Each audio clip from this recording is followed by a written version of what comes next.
Pasadena.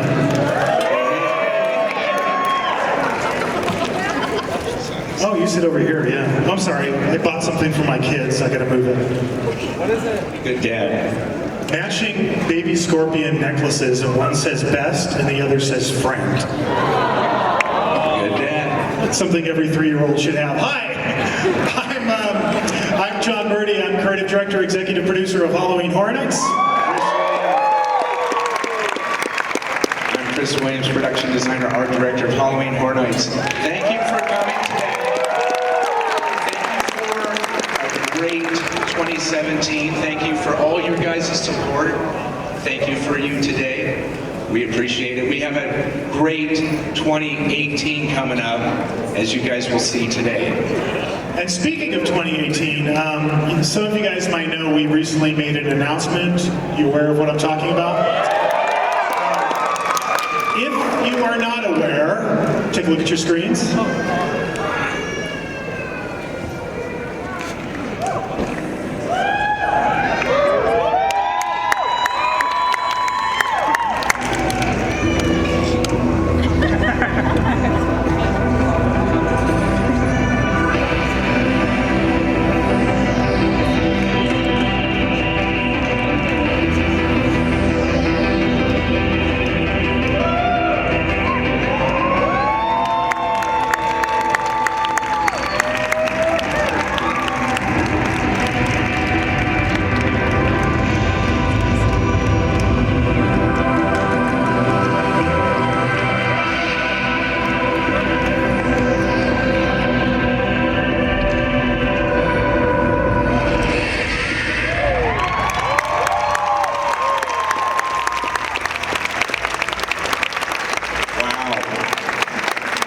So, how many of you guys are fans of Stranger Things? So are we. In all honesty, I think Stranger Things is the best thing I've seen on television in a very, very long time. Being a child of the 80s, I graduated high school in 1985, graduated college 89. The show so perfectly nails that time period. But on top of it, it's also scary as hell. And Chris and I are thrilled to be bringing Stranger Things to Hell-O-Ween Horror Nights. It's something we've been working on for about a year, talking to Netflix. As we get closer to the event, we're going to be revealing more information about Stranger Things. But I will tell you where it's going to be located, because I haven't told anybody yet. And it's really exciting because this is a maze we get to build in a soundstage.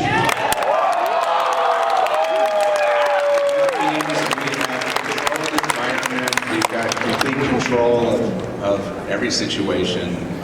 It's going to be completely awesome, actually. When this show first came out, I had just so many people come to me and say, hey, there's this new show. You got to check it out. But at the same time, they would say, like, I don't know if it's something for Hell-O-Ween Horror Nights. But when I watched it, and when I started watching it, then it was a complete binge watch to watch the rest of it because it's so good.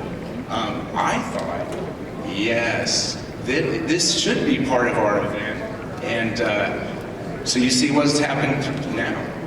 So this particular maze is going to be built in a former shooting soundstage. It's called Soundstage 29. It's on the front lot of Universal Studios. So when you come to Hell-O-Ween Horror Nights 2018, you're going to get to experience Stranger Things inside Stage 29. So as we get closer to the event, we're going to be talking more about Stranger Things. But today we've got a different topic we're talking about. We're talking about scare zones, the art of scare zones. You guys know how important scare zones are for us. They're so important. They're our thread through our event.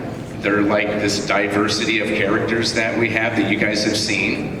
And so we really wanted to wrap up a package that we've done in the past during the history of and lay it on out to you guys. So what we're going to do today is we're going to kind of take you through the history of the scare zones that Chris and I have done working with other people here at Hell-O-Ween Horror Nights. And we're also going to show you like fan favorites, because I asked a question on Twitter. I asked like, what's your favorite scare zone of all time? I collected a lot of that. We're going to be sharing with you some of the fans' favorite scare zones. We're going to be sharing with you some of our favorite scare zones. We're going to be showing you guys concepts that Chris and I and other people came up with that we never did. And then at the end, if you're good, if you're very, very good, maybe we'll show you something new. All right, let's get into it. We're going to start all the way back in the beginning. Chris and I brought Hell-O-Ween Horror Nights back in 2006. The very first year we did the event, we had these scare zones. Dawn of the Dead, which I don't remember at all. Deadwood, the Black Death, Old London, and Studio Center. And on Twitter, I got a question about this, and it comes from Raymond, and the question was the Flasher. Do you know what he's talking about? Yeah. He wasn't in a specific scare zone, as I recall. That is not true, Raymond. He was in the well-named Studio Center scare zone. That was literally the name of the... I think we just ran out of names at that point and just decided to call it Studio Center. But he was in the Studio Center scare zone. But he says, I recall, but he wasn't... He was so much fun, but we haven't seen him since 2007. And this is the character. This is the original design, if you guys don't remember. Chris, explain what he did exactly. Well, you can kind of tell what the Flasher's doing, and not sure what he might expose, but you can see what he's exposing is his complete guts hanging out. That was like had to be something super lightweight, like some polyfoam latex kind of thing, because, you know, we have to look out for ergonomics in a sense. So, but, you know, we were trying to tie some humor in right at the beginning as well, so. And the performers who played him got so good at this, they could like throw their coat open and their intestines would go flying out towards the audience members. These guys started out at Studio Center, but over the years, he's hung around for a couple of years, and I'd see him like on the Starway. And then eventually I found him in a trash can, and that was the end of the Flasher. Here's a concept for something that Chris and I were going to do back in 2006 that we didn't actually execute. But this is actually a John Murdy concept, I do recall, which is cool though. And it wasn't really scientifically based, because I had this idea that like we should have Bigfoot in front of Jurassic Park, completely at the time not understanding that dinosaurs and cavemen didn't occupy the same time period whatsoever. But I wanted him to just freak out every time the boat came down, you know, with the splash zone, and just go like run around with his giant bone or whatever he's got in his hand. But for whatever reason, we didn't actually execute this guy. He kind of got on the chopping block, and he never came to life in 2006 or since. 2007 scare zones, we had Zombie Invasion, Deadwood, the Black Death. That's because back in 2006, 2007, the early years of Horror Nights, if something worked, we just brought it back. Because at the time we were thinking, well, gosh, it's a year since you guys have seen anything. You won't mind if we bring it back. And times have changed. These days, we're always trying to change things up and do things differently. But back then, we brought back Deadwood, we brought back the Black Death. Old London became Haunted London, and then Hellbilly Hoedown. This was a Chris. Oh no. This was a Chris one. It's called the Happy Meal. Explain the concept behind this, and then I'll explain why it didn't work. You know, I'm the guy that really likes to try to do those magic illusion gags, people in tables, looks like they're cut in half and that kind of thing, you know? To me, that is a really cool presentation, you know, the way we can present that. So, but early on, you know, 2007, this is a concept, what we call Happy Meal, and you can see it's a performer, look as though he's being eaten by two zombies kneeling in front by him. But, you know, I had this drawn up and, you know, really showing it to John, and, you know, when we really sat and thought about it, can a performer sustain something like this for 8 hours a night, actually? He's basically doing like non-stop for 8 hours, so this ended up on the chopping block as well. As did this. And all I have to do is point out the ergonomics of this so you'll understand why this will never work. Notice the arrow pointing where it says actor? This is what we wanted him to do. Imagine walking around all night like this. You learn things as you go along. We sure do learn things. 2008 Scare Zones. We had The Dead Shall Rise, Deadwood Again, The Black Death, the Dark Streets of London. It went from Old London, I think it was the same Scare Zone. It went from Old London to Haunted London to The Dark Streets of London and Revenge of the Pigs.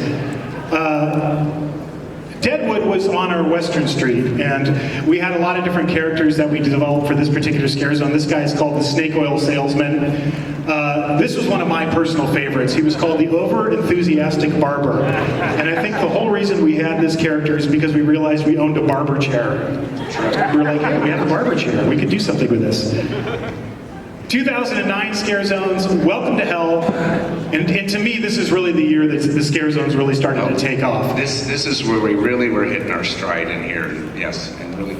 So Welcome to Hell, The Meat Market, Freaks, and Shaun of the Dead.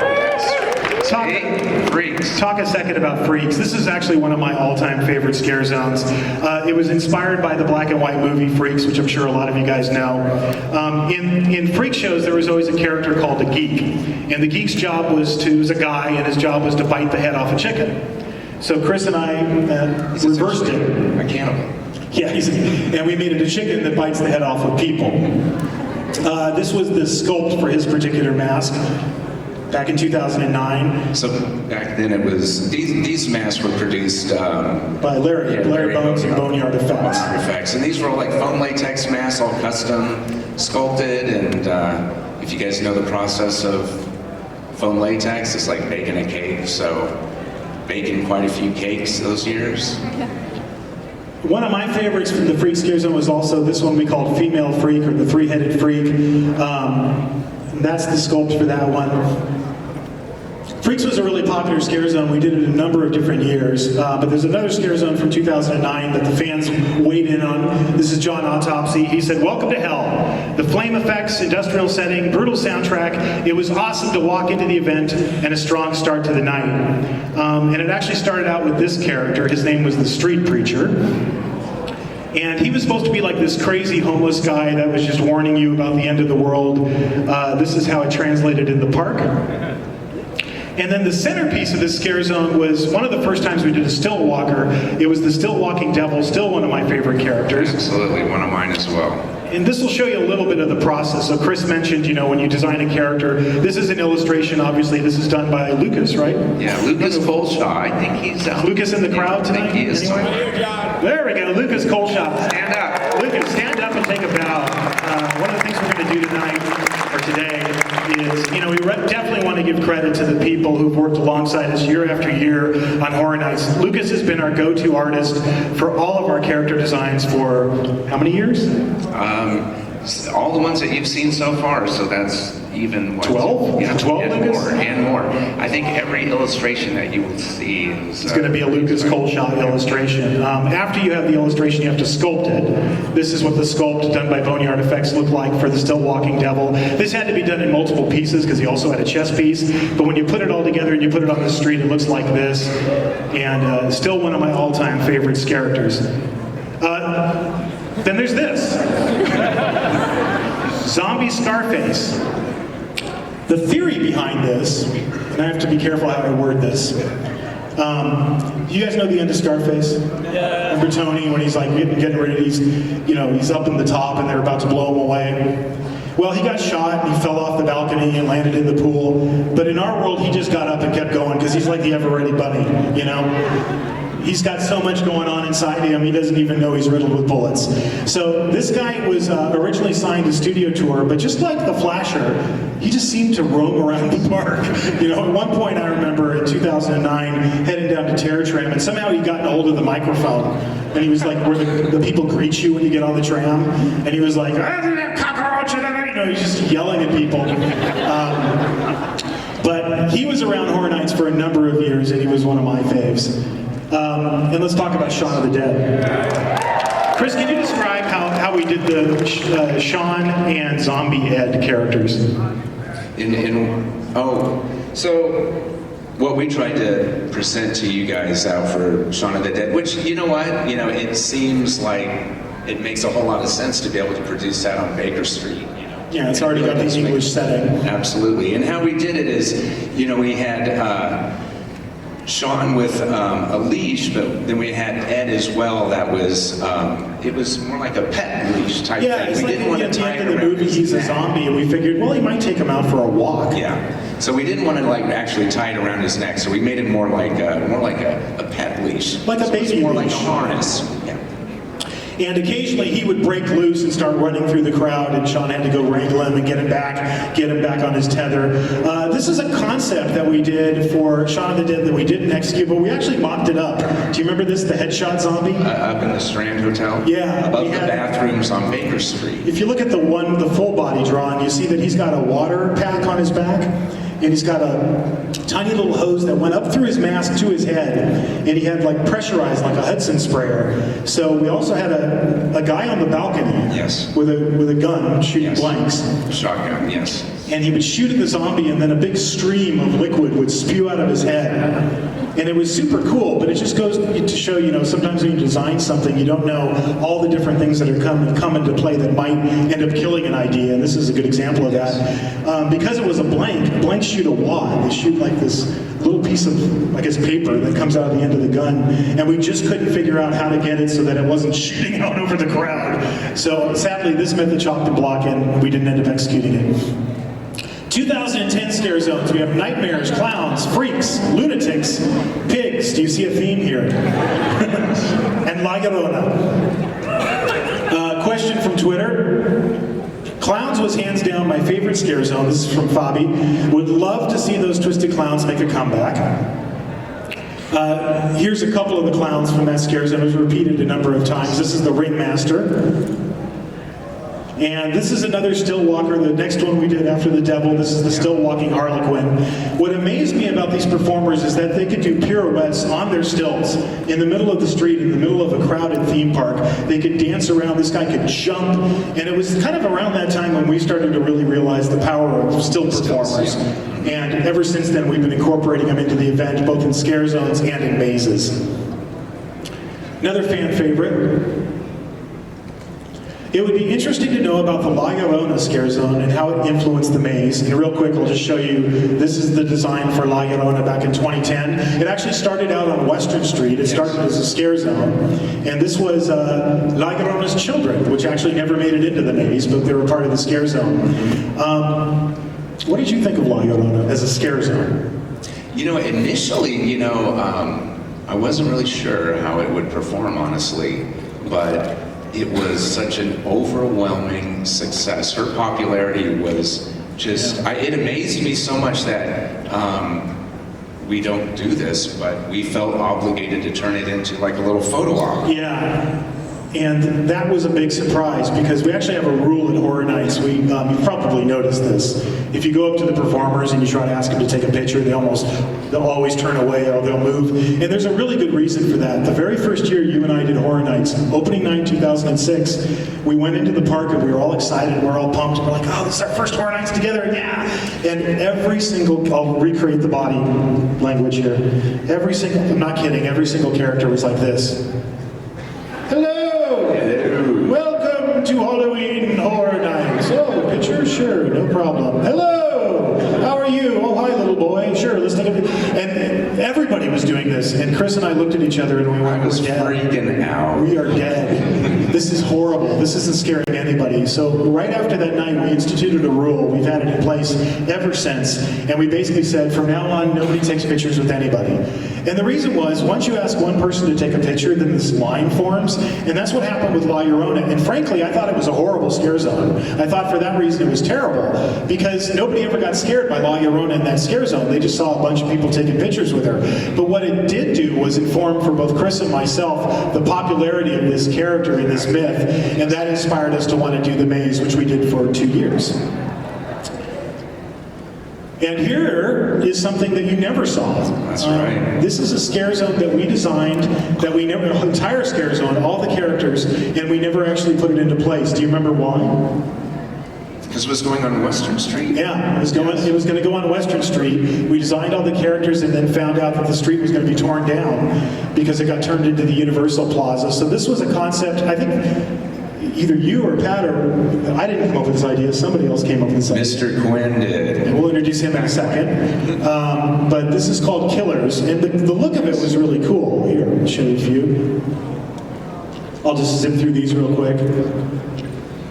What I particularly liked about this scare zone is it had an evil unicorn with a chainsaw. Yeah, it's cool. It's kind of Clyde Barker-esque. And we shelved it and we never brought it back, and those are the first time, I think it's the first time anybody's ever seen those pictures. 2011 we did Clowns, Freaks, Zombieville, Scream, and The Reapers. I'll show you a couple from Zombieville. This was a scare zone we did on Baker Street, and the theme was like a bunch of mental patients from an old Victorian mental hospital escaped, and they were just wandering around the street. So this is Colostomy Carl. Do you remember the gag with this? The colostomy bag, yes. He's carrying around a colostomy bag and that whole rig, and then he would spray you, of course, with his colostomy bag. And his friend was Prune Butt. This guy. I do remember this one. Luckily, he didn't spray you. But here they are with Elijah Wood. 2012 scare zones, we had Clowns, Toys, Witches, and Silent Hill. Fan favorite was from Saturn Solar, Please Toys, all the way. That's my all-time favorite. The Toy Maker was the best, so here's a little bit on the Toy Maker. This was also on Baker Street. Had, again, another one of my all-time favorites, Bad Bunny. The thing I always worried with this character is like, what is going on inside that guy? Why did he feel compelled to dress like that, and why does he have a chainsaw? Ballerina Screamer was another popular character. This one did ballet dancing up and down the street, and here they are with Paris Hilton. This is like, we're really pushing the creative. You can see like how these characters are they all flow and tie together, but you know, still they are separate and diverse amongst each other. You know, they turn out really good. 2013, we had The Purge, Survive the Night, Cirque du Clowns, Curse of Chucky, Scarecrows with a Z, and The Walking Dead Dead on Arrival. The fan favorite from Twitter was from Alvin Aaron. I'd honestly like to see a Cirque du Clowns maze, an entire maze inspired by the whimsicality and slight creepiness of Cirque du Soleil shows would be incredible to experience. So this was a scare zone on French Street, and we'd done Clowns a bunch of different times, right? Yep. And so we wanted to take a different approach, so we came up with French Clowns, because everything French is scary, particularly French Clowns. Remember this guy? Yes, I do. Hard for him to see, but they did good. He had these arm extensions, so it looked like he had these huge, long arms. And then another kooky character, the Dancing Bear. And what I've always wondered about this character is what happened to his hand? He's just got a hook on the end of his hand. 2014 scare zones, we had The Purge, Anarchy, Masquerade, Dark Christmas, Skulls, and The Walking Dead Terminus. And the fan favorite, Dark Christmas from Cecilia, was magical. It captured both Halloween and made the thought of Christmas bearable. Love these little elves. My favorite too. So let's take a look at Dark Christmas. This obviously was inspired by the legend of Krampus. You know what was really weird is do you remember we were doing the scare zone and in 2014, and Legendary Pictures, I was taking around some folks from Legendary Pictures that night, and we had just come out of a maze. I think it was Dracula Untold, because that was their movie. And they asked me, oh, what else can we see? And I go, oh, right around the corner we have this scare zone. It's called Dark Christmas. And they said, well, what is it? And I go, well, it's kind of based on a character. I don't know if you're familiar with it. It's really popular in Germany. It's called Krampus. And they said, oh, we're making a movie about it. And we went, tell us more. And little did we know, it was our good friend Mike Doherty who was making Krampus. So, you know, just 2 years later, I guess it was, we hooked up with Mike and we did the Krampus maze. But before that, we did our own take on Krampus.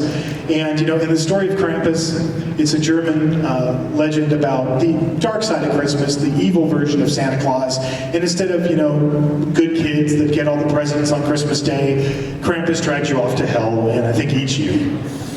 So one of the cool parts of this design was the children that he carried around on his back. We also had Father and Mrs. Christmas, kind of an old world version of Santa Claus and Mrs. Claus. This is actually a picture of them during the event. It's a great scare zone. And then speaking of that little elf that Cecilia said she liked, that's the elf, and that's Jack Frost.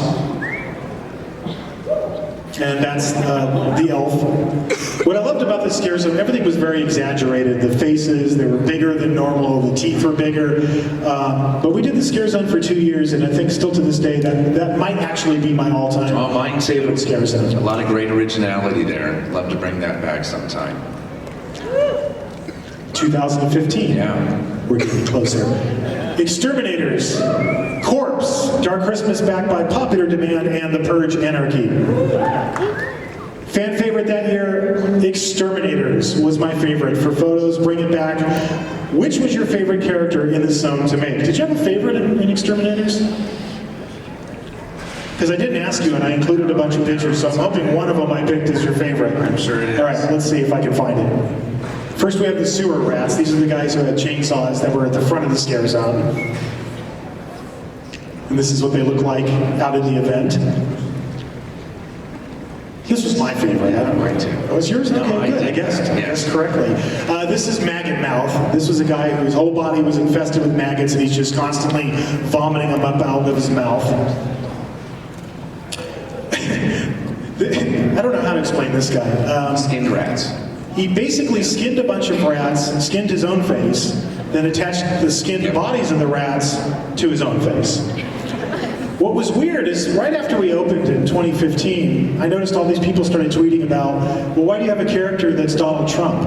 I'm not kidding. This was all over Twitter, and I was like, Donald Trump? What are they talking about? We don't have a character based on Donald Trump. And it was this, they thought the hair, they thought those rats, which wasn't at all the intention, you know, it was meant to look like there were pelts of rats attached to his face, but for whatever reason, that's the way people interpreted it.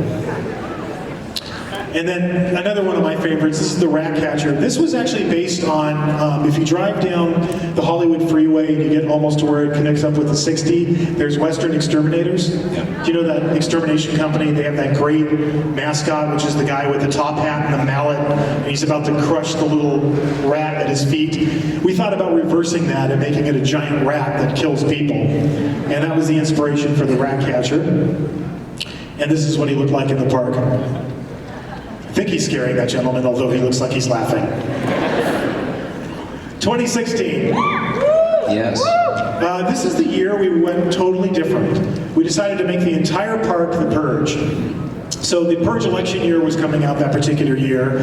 We also had the Purge Gauntlet of Fear in the Universal Plaza, but everywhere you went in the park, it was all The Purge. What was cool about working with The Purge and working with Blumhouse is in addition to all the characters that we featured from the movies, they always let us make up our own characters. So we made up a bunch of different characters for this scare zone. You remember this guy? Yeah, this is one of our originals, yes. What's weird is that, and I don't think it was directly because we did it, but I think it's just the way everybody thought about when they were making these movies. Sometimes we would create characters and then they'd end up in the movie later. Like we did the presidents. We did Lincoln and Washington, and then we did that the year before this, and then the next movie, all of a sudden they were in the movie. So besides Uncle Sam, who was a still walker, it was an election year. So we had a donkey with a chainsaw. We had an elephant with a chainsaw. Every once in a while, Pat, who I'm going to introduce in a second, Pat Quinn, who's worked for us for years, particularly on scare zones and park decor, he'll come up with this weird idea. And this was an idea he found. I think he actually found a gentleman who made this mask, made it, very much handmade out of his garage, I think. I believe so, yes. And do you remember when he brought that mask? We bought a copy of it and he brought it to show. Chris and I, normally we make all our own stuff, and we don't usually use a lot off the shelf. But once I saw this, I was just like, I don't know what that is, but it's so wrong, I want to put it in the event. It's great. What did you think when you saw the teddy bear? I thought it was great. I had never seen anything quite like that before. So we called this guy the teddy bear freak, and he was roaming around. He was part of the Purge Gauntlet. And then, of course, in the movie, they had the Statue of Liberty. We turned it into a stilt walker. And then we used a technology that you guys came across. What was it called? It's EO wire, and Did you have another image of that with the eagle wire? Yeah, right there. Yeah, so that's all battery operated. Actually, Pat has got that type of technology and has worked with that. And over the years, we've expanded more and more on it and hope to see more of that. We like to really tie in some of that technology with costumes and such.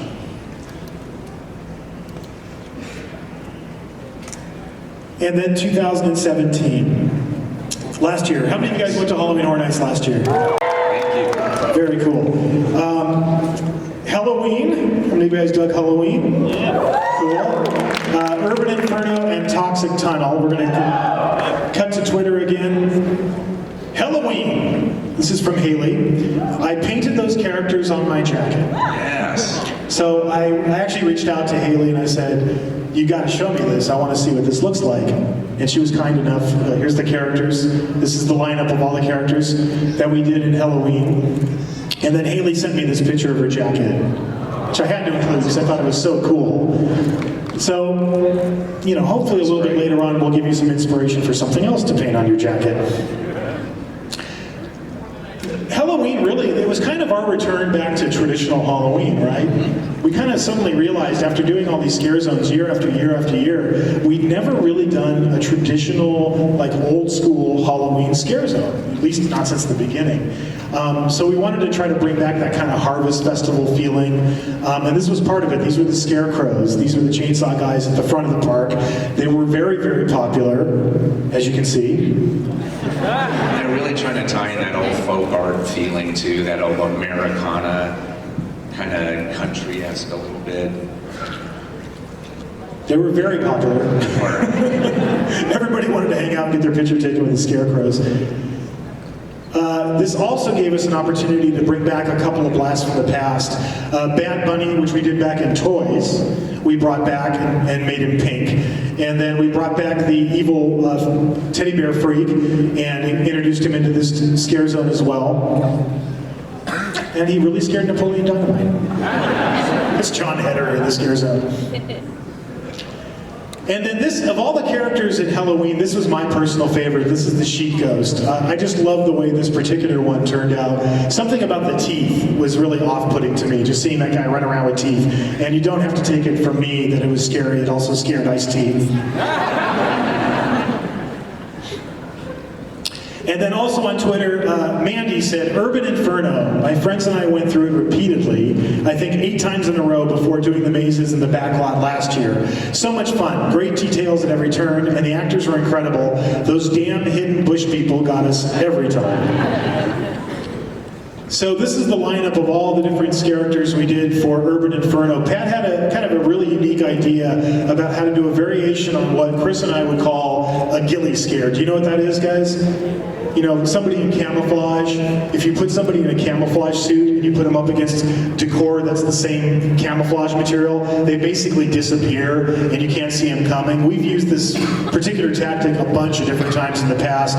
Pat wanted to come up with something different, so he found this really bizarre material that was kind of like fluorescent, hellish colors, and we were using black light. And so we did these burnt corpse characters that had that material integrated into their costume and also part of their mask. So they literally would vanish, and as you go through, you know, they would just come out of nowhere and blind you. And that brings us to a very important question. Jonathan wants to know, is there going to be a scare zone in Halloween Horror Nights 2018 with a Z in it, or a Z at the end of it? And, you know, I asked Pat, Pat's going to join us up on stage here, I'll introduce Pat in a second. I asked Pat, how many times have I named a scare zone with a Z at the end of it? This is the answer. Freaks, 2009, 2010, 2011. Clowns, 2010, 2011, 2012. Lunatics, pigs, nightmares, witches, toys, Cirque du Clowns, scarecrows, skulls, corpse, exterminators. There is a reason why we do this. Well, there was a reason in the beginning. That reason has changed over time. Why originally, every time you do something and you use a name, you have to trademark search it. right? Every name we use, any scare zone we come up with, we have to make sure that that name is available and we can use it. We have to do what's called a title search. And it's this big, long, involved process. So it's much easier to get it approved and go through the system if you spell it differently. So I started in the beginning just putting a Z at the end of words. I figured, well, gosh, people have used clowns. That's going to certainly be trademarked somewhere, or, you know, things like freaks, or, you know. So we would change the letter, and it would always get approved. But then I noticed it really pissed off people on Twitter. And every year we'd announce, I think it started in 2010, where like every name had a Z at the end of it, and people would get really angry. So I just started doing it for the hell of it after that. You know, just pretty much just to make people angry. So I decided to make people angry again this year. So Pat, why don't you come up on stage? I'm going to introduce a long-time colleague of Chris and I's. This is Pat Quinn.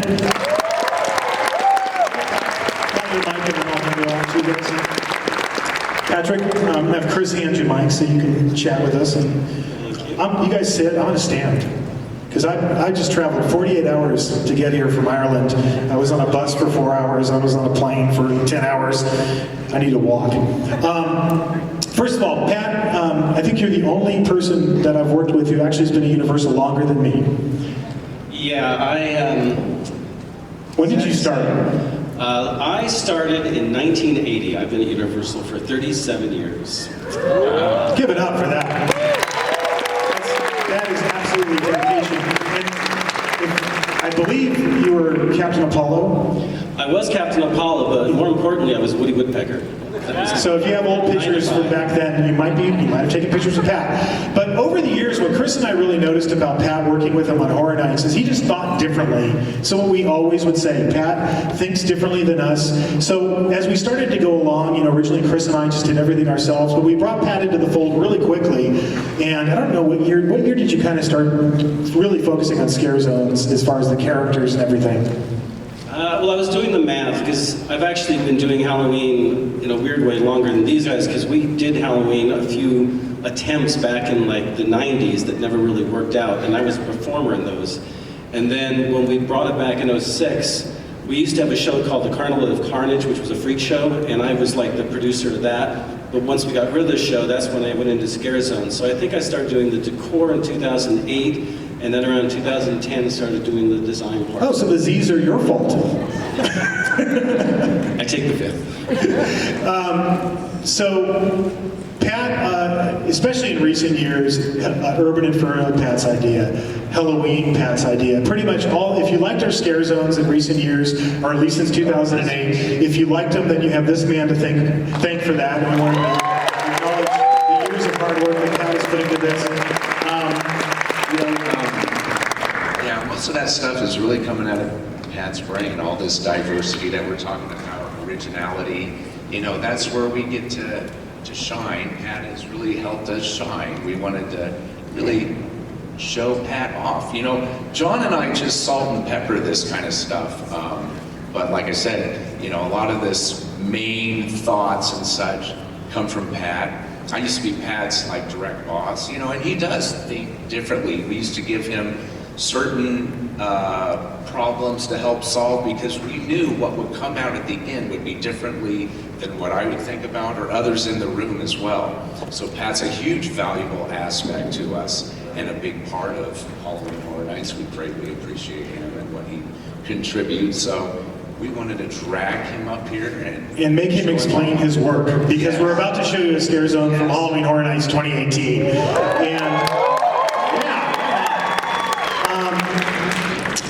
And he always comes and he pitches us all these ideas, and this one I immediately said, yes, let's do this, because it's called Holidays in Hell. And that's the character lineup. Do you mind just explaining the basic premise behind this? Go ahead. Well, basically, the first year we did Dark Christmas, I had this idea, and it was sort of like, gee, if I ever had a chance to do a maze, what would I do? And it was the Holidays in Hell, where I could basically every holiday do some sort of character. And we didn't have an opportunity on the streets for those couple of years, but now that I'm doing the metro area where I did Urban Hell last year, it's perfect for this concept. And so we've got some other cool ones, but this is definitely the one that really we're excited about. It's one of those no-brainers. You know this is going to be cool. It's going to be fun. So It actually goes chronologically, right? It starts off with New Year's, right? Yeah, so in a nutshell, you're going to walk in and it's going to be a bunch of little dead baby type, the beginning of the year, little baby New Year's for 2018 with a big giant clock, and you're going to go through and then eventually go through the entire calendar year.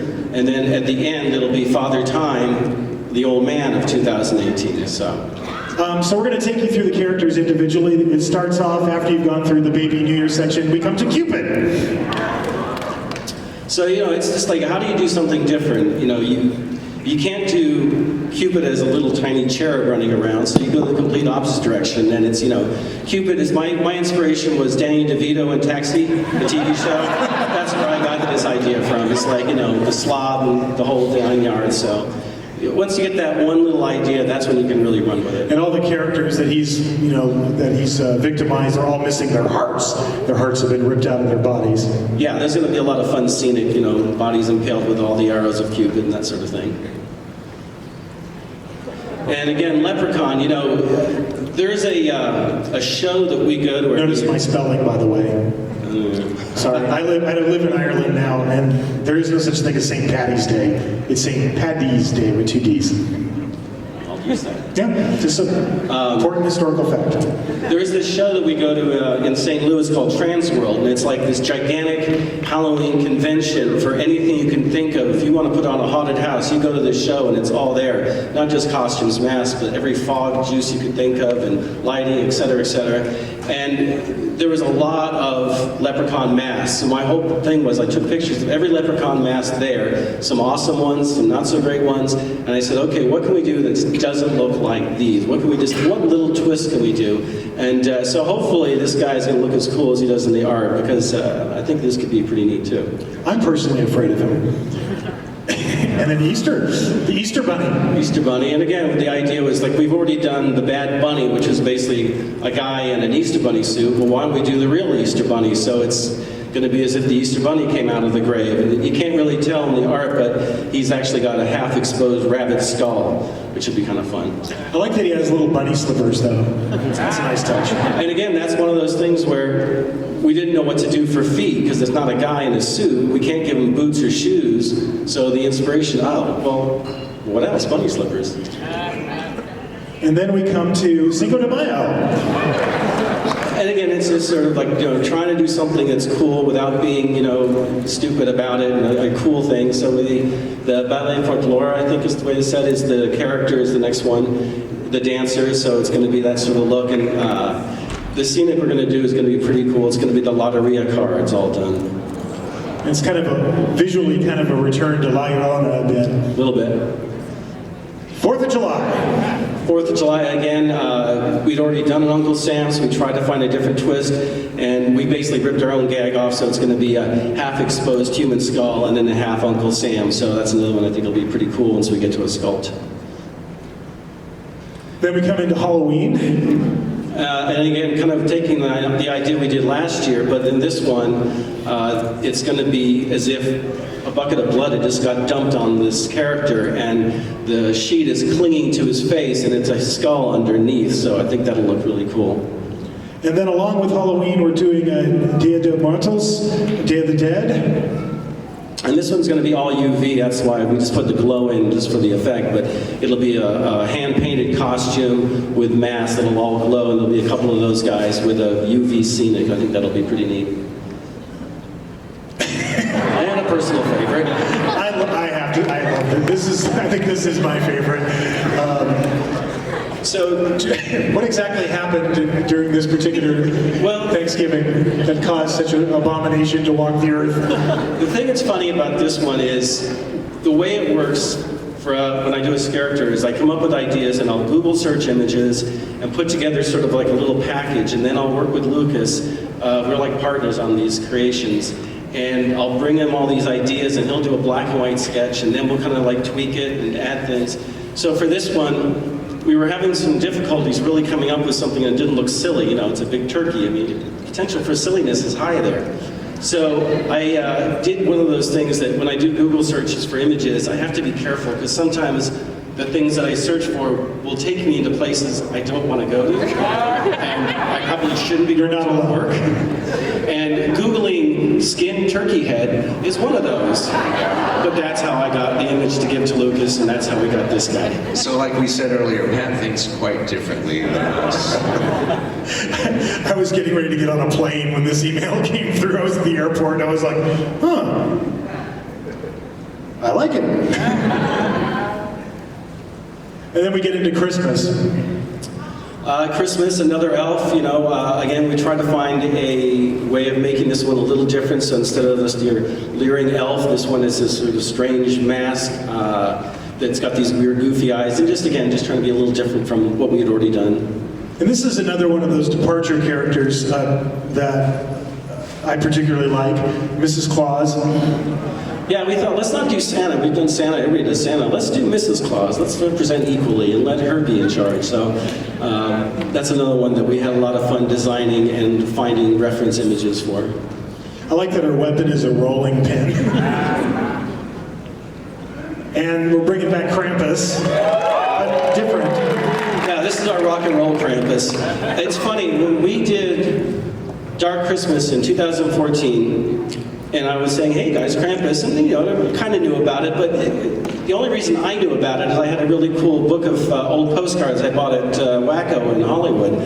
And I'm like, oh, this could be really cool. But finding reference images was tough, and finding anything like off the shelf was impossible. It was just, it wasn't out there. So we're doing it this year, and it's completely different. Everybody and their mother's got a Krampus mask. They're everywhere. And it was like, how do I do this that doesn't look like something that everybody's seen? So we tried to like, okay, let's make it like, you know, if Krampus was the lead singer for Judas Priest, what would he look like? Hence. And last but not least, we have Father Time as a still walker. And this one I just wanted to call out, because the process is great, because we finished this drawing Friday, 2 days ago. And Lucas actually did a little extra work for me and did the color Saturday morning, because we wanted to have it ready to show you guys. But like literally Friday afternoon, Lucas and I were like scrambling, trying to make this work. And we had the rendering, but it was basically just Father Time on stilts. And it wasn't scary, it wasn't really that cool. Like, what can we do that's different? So I run in, and Chris and Christine Wright, who's our costume designer, who I think is also here and is another one of our partners, they were having a meeting. I'm like, hey, what do you think? And Chris is like, well, make his beard longer. That'll be cool. Right, I'll do that. And I'll go back. And then Lucas is like, well, let's give him wings. Why not? And I said, well, let's give him horns. Why not? And then suddenly we have a kind of a cool Father Time. It's not just, you know, just trying to be a little different. And that is Holidays in Hell. So that's the other thing that we would be remiss. I always move to a chair that doesn't have the foot thing, and then I'm doing this. Talking about the characters and scares on design, we'd be remiss if we didn't talk about our performers. Because if there's one thing I think I've learned in the going on 13 years of doing Horror Nights with you guys, is a good performer is worth their weight in gold. And when you think about it, all this work that we all do, it's all just set dressing if the performers don't bring it to life. And we are so very blessed. All these years working at Horror Nights, we've gotten to work with so many talented, passionate, incredibly energetic performers who bring these characters to life. And a lot of times the characters that, when I look back on all these years of doing it, the ones that I like the best are because a performer brought it to life a certain way. So I want to say thank you to all of our performers who've ever worked for us for Horror Nights, because they are amazing. I got a first on that real quick. Yeah, go. Pat had mentioned our head costumer for Halloween Horror Nights, Chris Wright. Is she here? Is Chris here? I see a hand pointing. There she is. In the there back. she is. Thank you, Chris. Thank you. All the costumes and such that you have seen, most of that stuff that, when you looked at those designs, like look at the last Krampus, Rock and Roll Krampus. That's not off the shelf. We're not buying something and just... I have that in my closet. Well, then we're set for that costume. But some of those other costumes are all custom. And they're creating patterns, showing Pat, myself, John, all textures of fabrics and such that, that will last for 30 days. As You can launder in a get our washing machine. specific looks, And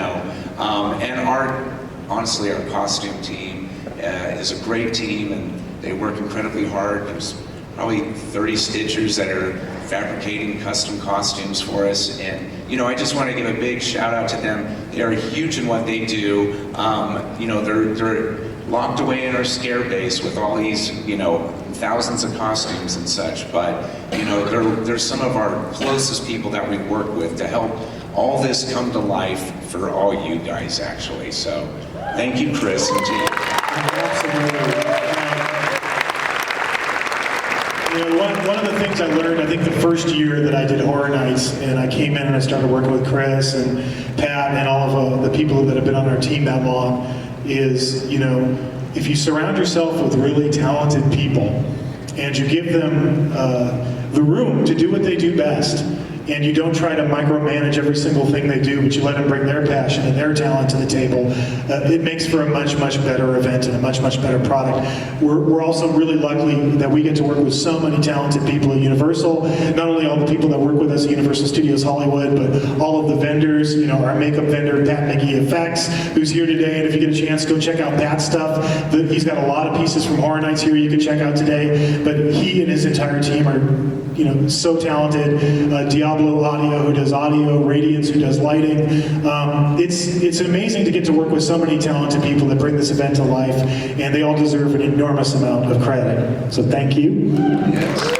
But most importantly of all, for all of you, because the other thing I know after doing this for 13 years is if we didn't have such dedicated, passionate fans that come and support our event year after year after year, Chris and I wouldn't have a job, Pat wouldn't have a job, we'd be making haunted houses back in our, Thank you. yeah, in our parents' garage like we started. So thank you guys. I get down and say thank you, thank you, thank you, thank you for all of the support. It means the world to us. And to pay you back, hopefully Chris remembered to bring the certificate. He did, excellent. And hope we don't do a La La Land thing here. That would be really bad. All right, I have the certificate. What we're going to do is we're going to pay it back. I'm going to ask a trivia question. I'm going to kind of look for the first hand I see go up after I ask this question. I'm going to call on you, so don't shout the answer out or I'll tear that into tiny pieces and you'll all go home unhappy. I've done that before. I have done it. I'm going to call on that person. If they get the answer right, what they're going to win is front-of-line tickets to come see Halloween Horror Nights 2018. And an exclusive behind-the-scenes maze tour with the creators of Halloween Horror Nights. So that's what's at stake right now. Okay. This question has nothing to do with scare zones. And here it is. Name the Academy Award-nominated actor who secretly played Jack Torrance in The Shining Maze in HHN 2018, and right down in the front, I saw you first. Who was Jack?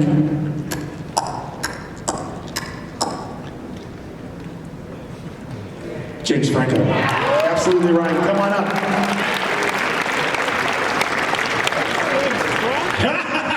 Oh my God, I know you. Wow, well I'll be seeing you, sir, at Halloween Horror Nights 2018. From all of us, thank you guys so much for supporting Halloween Horror Nights. We appreciate it. We've got a heck of a lineup coming up this year. We've already announced Stranger Things. In a matter of weeks, hopefully, we'll be announcing the next one. So stay tuned, follow us at Horror Nights. And if you want to see us, we'll be out there in between the building of the theater and the convention hall. We'll say hi. Thank you very much. Hope you enjoy.